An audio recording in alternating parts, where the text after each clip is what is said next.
शास्त्री जी के नाम के साथ कर्मयोगी विशेषण जोड़ना बिल्कुल उपयुक्त है, क्योंकि मुझे तो उनका सारा जीवन ही कर्म से भरा हुआ मालूम पड़ता है। शास्त्री जी सामान्य परिवार से ऊपर उठकर देश के प्रधानमंत्री के जिस महत्वपूर्ण पद तक पहुंचे, उसका रहस्य उनके कर्मयोगी होने में ही छिपा हुआ है। वे उन लोगों में भी नहीं थे जो भाग्य पर भरोसा करके बैठे रहते हैं और अचानक कभी सफलता मिल जाती है, बल्कि वे उन लोगों में से थे जिनको अपनी हथेली की लकीरों के बजाय अपने चिंतन और कर्म की शक्ति पर अधिक भरोसा होता है, और वे क्रमशः अपने जीवन का रास्ता बनाते हुए आगे बढ़ते हैं। शास्त्री जी के लिए कर्म ही ईश्वर था, और इसके प्रति बिना किसी फल की आशा किए संपूर्ण भाव से समर्पित रहते थे। यहां तक कि जब भी उन्हें फल की प्राप्ति के अवसर मिले, तब भी उन्होंने उस ओर हमेशा उपेक्षित दृष्टि ही रखी। उनका जीवन दर्शन गीता के निष्काम कर्मयोगी का प्रतिरूप था। इसलिए मैं समझता हूं कि उन्हें केवल कर्मयोगी के बजाय निष्काम कर्मयोगी कहना कहीं अधिक उपयुक्त होगा। अपने उद्देश्य के प्रति दृढ़ आस्था, उस उद्देश्य को प्राप्त करने के लिए कर्म का भाव तथा उस कर्म के प्रति संपूर्ण समर्पण, ये तीन बातें मुझे उनके संपूर्ण चरित्र तथा जीवन दर्शन में दिखाई पड़ती है। अपने एक भाषण में उन्होंने इसी तरह के विचार व्यक्त करते हुए कहा था, यहां तक कि भले ही आप राजनीतिक क्षेत्र या सामाजिक क्षेत्र या किसी अन्य क्षेत्र में कार्य करते हैं, यदि आप उसमें सफल होना चाहते हैं, अपने दायित्वों का पूरी तरह से निर्वाह करना चाहते हैं, तो आपके कार्य और समर्पण तथा भक्ति और कर्म में समन्वय होना चाहिए। मैं शास्त्री जी की सफलता का रहस्य उनके इसी महत्वपूर्ण चिंतन में मानता हूं।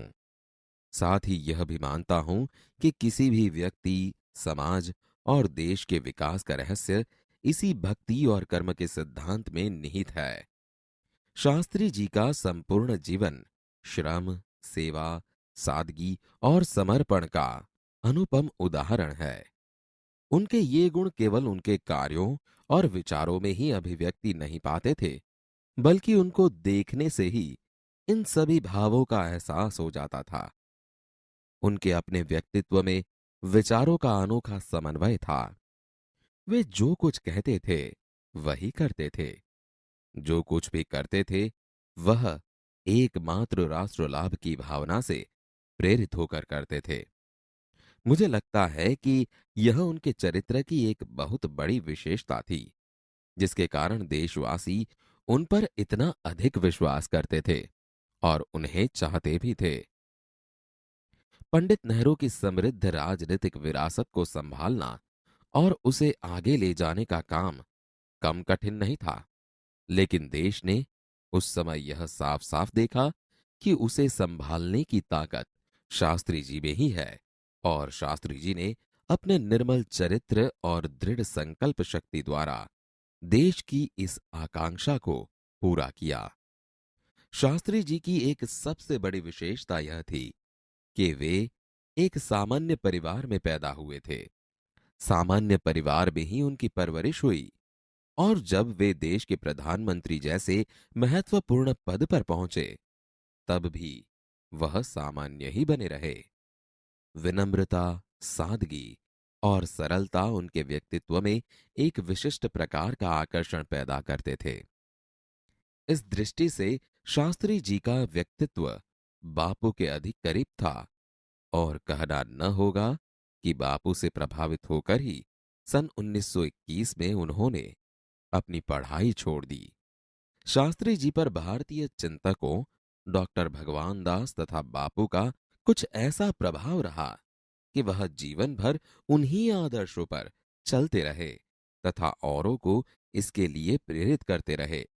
शास्त्री जी के संबंध में मुझे बाइबल की वह उक्ति बिल्कुल सही जान पड़ती है कि विनम्र ही पृथ्वी के वारिस होंगे। शास्त्री जी ने हमारे देश के स्वतंत्रता संग्राम में तब प्रवेश किया था जब वे एक स्कूल में विद्यार्थी थे और उस समय उनकी उम्र 17 वर्ष की थी। गांधी जी के आह्वान पर वे स्कूल छोड़कर बाहर आ गए थे। इसके बाद काशी विद्यापीठ में उन्होंने अपनी शिक्षा पूरी की। उनका मन हमेशा देश की आजादी और सामाजिक कार्यों की ओर लगा रहा। परिणाम यह हुआ कि सन 1926 में वे लोक सेवा मंडल में शामिल हो गए, जिसके वे जीवन भर सदस्य रहे। इसमें शामिल होने के बाद से शास्त्री जी ने गांधी जी के विचारों के अनुरूप अछूतोद्वार के काम में अपने आप को लगाया। यहां से शास्त्री जी के जीवन का एक नया अध्याय प्रारंभ हो गया। सन 1930 में जब नमक कानून तोड़ो आंदोलन शुरू हुआ तो शास्त्री जी ने उसमें भाग लिया, जिसके परिणाम स्वरूप उन्हें जेल जाना पड़ा।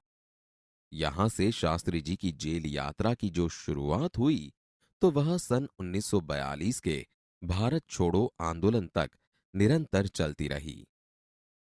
इन 12 वर्षों के दौरान वे 7 बार जेल गए। इसी से यह अंदाजा लगाया जा सकता है कि उनके अंदर देश की आजादी के लिए कितनी बड़ी ललक थी। दूसरी जेल यात्रा उन्हें सन 1932 में किसान आंदोलन में भाग लेने के लिए करनी पड़ी। सन 1942 की उनकी जेल यात्रा 3 वर्ष की थी, जो सबसे लंबी जेल यात्रा थी। इस दौरान शास्त्री जी जहां एक ओर गांधी जी द्वारा बताए गए रचनात्मक कार्यों में लगे हुए थे, वहीं दूसरी ओर पदाधिकारी के रूप में जनसेवा के कार्यों में भी लगे रहे। सन 1935 में वे संयुक्त प्रांतीय कांग्रेस कमेटी के सचिव बनाए गए। इस पद पर वे 1938 तक रहे। किसानों के प्रति उनके मन में विशेष लगाव था। इसलिए उनको सन 1936 में किसानों की दशा का अध्ययन करने वाली एक कमेटी का अध्यक्ष बनाया गया। पूरी लगन के साथ काम करके उन्होंने अपनी रिपोर्ट प्रस्तुत की, जिसमें जमींदारी उन्मूलन पर विशेष जोर दिया गया। इसके बाद के 6 वर्षों तक वे इलाहाबाद की नगरपालिका से किसी न किसी रूप में जुड़े रहे। मैं समझता हूं कि इस अनुभव ने भी शास्त्री जी के व्यक्तित्व और चिंतन को नागरिकों की समस्याओं से निकट से परिचित कराया। उनके पास ग्रामीण जीवन का अनुभव था। अब इसके साथ ही इलाहाबाद नगर पालिका ने जनसेवा का भी अनुभव जोड़ दिया था। लोकतंत्र की इस आधारभूत इकाई में कार्य करने के कारण वे देश की छोटी छोटी समस्याओं और उनके निराकरण की व्यावहारिक प्रक्रिया से अच्छी तरह से परिचित हो गए थे। कार्य के प्रति निष्ठा और मेहनत करने की अदम्य क्षमता के कारण सन 1937 में वे संयुक्त प्रांतीय व्यवस्थापिका सभा के लिए निर्वाचित हुए। सही मायने में यहीं से शास्त्री जी के संसदीय जीवन की शुरुआत हुई, जिसका समापन देश के प्रधानमंत्री पद तक पहुंचने में हुआ। शास्त्री जी को भारतीय राजनीति की इतनी सही और गहरी पकड़ थी कि श्रीमती इंदिरा गांधी ने उन्हें अपना राजनीतिक गुरु मानते हुए कहा था कि उन्हीं के मार्गदर्शन में मेरा राजनीतिक जीवन शुरू हुआ। देश की आजादी के बाद उत्तर प्रदेश तथा केंद्र सरकार में शास्त्री जी भिन्न भिन्न पदों पर रहे। उत्तर प्रदेश में उन्हें गृह मंत्री बनाया गया। बाद में पंडित नेहरू के अनुरोध पर वे केंद्र में आ गए। केंद्र में उन्होंने रेल और परिवहन, संचार, वाणिज्य, उद्योग और गृह जैसे महत्वपूर्ण मंत्रालयों में मंत्री पद संभाला। इन पदों पर रहते हुए शास्त्री जी ने अपनी जिस प्रशासकीय दक्षता का प्रमाण दिया, वह हमारे देश के लिए एक उदाहरण है। अपने मंत्रालयों के कार्यों में उनका दृष्टिकोण अत्यंत व्यवहारिक तथा सभी प्रकार की औपचारिकताओं से परे होता था। वे अपने को कभी भी अपने पद के कारण ऊंचा नहीं मानते थे। उनकी बड़ी सीधी सी धारणा थी कि वे जनता के शासक नहीं, बल्कि जनता के सेवक हैं। ऐसी भावना से कार्य करने के कारण उन्हें अपने मंत्रालय में तो लोकप्रियता मिली ही, साथ ही साथ सारे देश में भी लोकप्रियता मिली। इसी लोकप्रियता का परिणाम था कि पंडित नेहरू के निधन के बाद देश ने उन्हें प्रधानमंत्री के रूप में स्वीकार किया। देश के इस महत्वपूर्ण पद पर रहते हुए केवल 19 महीने के छोटे से समय में उन्होंने जितनी सफलताएं और लोकप्रियता प्राप्त की, वह एक उदाहरण है। शास्त्री जी के सामने अपना उद्देश्य बिल्कुल स्पष्ट था। उसमें किसी प्रकार का धुंधलापन या भटकाव नहीं था। वे हमारे देश के अत्यंत महत्वपूर्ण पदों पर रहे और इन पदों पर रहते हुए स्वाभाविक रूप से वे अधिकार संपन्न भी थे। लेकिन उन्होंने हमेशा आत्मसंयम से काम लिया तथा अधिकारों से अधिक कर्तव्यों को तरजीह दी। शायद इसीलिए शास्त्री जी इतने अधिक लोकप्रिय भी हो सके। उन्होंने अलीगढ़ मुस्लिम विश्वविद्यालय के दीक्षांत समारोह में 19 दिसंबर 1964 को छात्रों को संबोधित करते हुए कुछ इसी तरह के विचार व्यक्त किए थे। आपके भविष्य की मंजिल चाहे जो कुछ भी हो, आप में से प्रत्येक को यह सोचना चाहिए कि आप सबसे पहले देश के नागरिक हैं।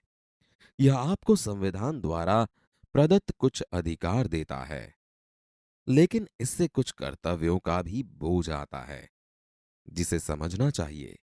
हमारा देश प्रजातांत्रिक है, जो निजी स्वतंत्रता देता है, लेकिन इस स्वतंत्रता का उपयोग एक व्यवस्थित समाज के हित में स्वेच्छा से लगाए गए प्रतिबंधों के तहत होना चाहिए।